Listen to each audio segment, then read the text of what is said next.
Hello, Katie. So I guess I should start off by saying that I'm really excited to talk about this whole thing with national identities. It's just something that I think about a lot, and I just find it to be a very interesting subject of conversation for a couple of reasons, which, you know what, I'm not going to state the reasons explicitly, I'm just going to start talking. So first things first, I'm half Korean. Now I point this out mostly because I feel like it's something about myself which a lot of people wouldn't have guessed without it coming up in conversation. And aside from the fact that my distinctly Asian mother has featured in some of their birthday videos, I can't blame them, because really, aside from my ability to use chopsticks and my inability to grow good facial hair, there's not a whole lot about me that comes off as particularly Asian. And I find that to be pretty unfortunate, because I feel like it's something that's really cool about myself, but I can't really tell people because I feel like I don't have much about myself that I can point to and say, hey, I'm actually Korean. I mean, it would have been a completely different story if we could have afforded to stay in touch with the Korean half of my family, because then I might actually know the language, and that's kind of something unfortunate that I missed out on. And even things like Taekwondo, which I wish I would have stuck with, but in reality I really had no time for it. So yeah, there is a Korean half to me, and it is really nice and surprising when people actually recognize me as being half Korean. I have no idea how they do that. But yeah, I hardly consider myself to be Korean. Instead, unsurprisingly, I consider myself to be an American. But yeah, I'm an American and I'm a Pennsylvanian, and if we're getting specific, I'm a Philadelphian, and unfortunately I can't really feel as proud about any of that. And here's what I find interesting.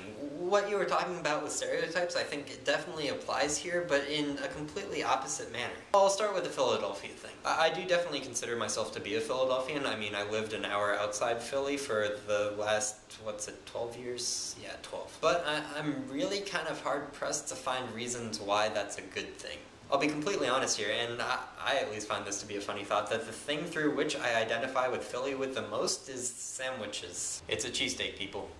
You do not put tomatoes on it. And also, why does nobody else know what a hoagie is? But yeah, other than that, Philly doesn't have a whole lot going for it, I don't think. Like, the only thing I can think of when I think Philly, at the moment at least, is the fact that our sports fans were voted, like, the worst out of anywhere. You can look that stuff up if you want to. I'm too embarrassed to talk about that. So yeah, while I definitely consider myself to be a Philadelphian, I don't really brandish that title very much because it's not something I consider something to be proud of. And I mean, the same kind of goes for the American thing too. I'll put it this way, the fact that I'm American is kind of one of the reasons why I'm afraid to travel. I mean, I have absolutely no reservations about flying, and I loved it when we went to Italy, but still, I can't shake the feeling that no matter where I go, I'll just always be that American tourist. And I mean, every country has their tourists, but it's only with American ones that you think of those fat guys with the Hawaiian shirts and the sunglasses and the Polaroid cameras, and okay, maybe I'm using a dated prototype, but still, I feel like there is that standing ideal of Americans just being insatiably stupid, or at least ignorant, and ugh.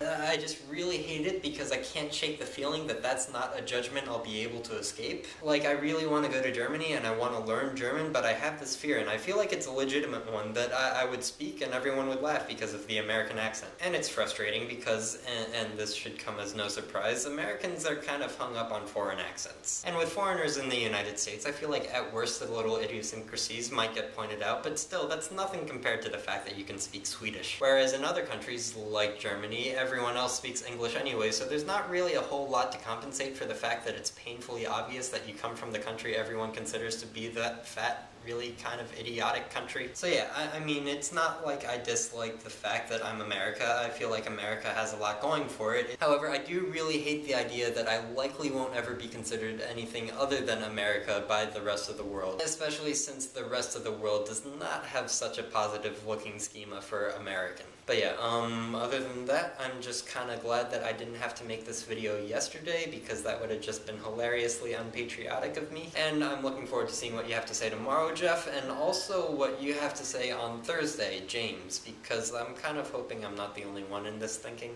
But yeah, Jeff, I'll see you tomorrow. Bye.